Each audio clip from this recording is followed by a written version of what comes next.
आज पहिला पेपर आहे दयानंदला. कोणता आहे आज? इंडियन कॉन्स्टिट्यूशनचा पेपर आहे पहिला. अभ्यास तर काहीच नाही. बघू पोरं कोण कोण आहे, जे हुशार पोरं आहेत पण त्याचे भेटू विचारून प्रश्न उत्तर त्यांनी काय सांगतील. अभ्यास तर आम्ही काहीच केला नाही आणि आता येऊन करायला बघा अभ्यास. आमचे मित्र आहेत. हो झाला का तुझा काय अभ्यास? तुझा मित्र नाही. हे दयानंद कॅम्पस बघ मोठं आहे. आमचं ते कॅम्पस काय सुरू होतं खतम होतं आमच्या कॉलेजचं. आणि इथं कल्चरल इव्हेंट बघ होतं, गॅदरिंग बिदरिंग. आमच्या कॉलेजमध्ये तसलं काहीच होत नाही. कॉलेजवाल्यांना जरा घेऊ लागते म्हणावं असल्या गोष्टी, पण काय घेतच नाहीत आमच्या कॉलेजवाले म्हणावं. बघा शेपरेल चालू आहे. तुम्ही बघा हे त्यांच्या कॉलेजमध्ये कॅन्टीन सुद्धा आहे दयानंदच्या. आमच्या कॉलेजमध्ये कॅन्टीन नाही, चहा नाही ना काय. आहे तसं तुम्ही टॉकर बोल सांग रितेश भाऊ.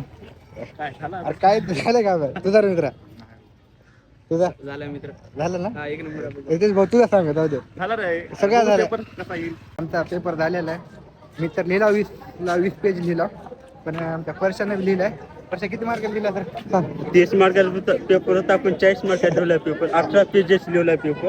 18 पेज. आउट ऑफ पेपर लिहिला किती मार्क पडतील?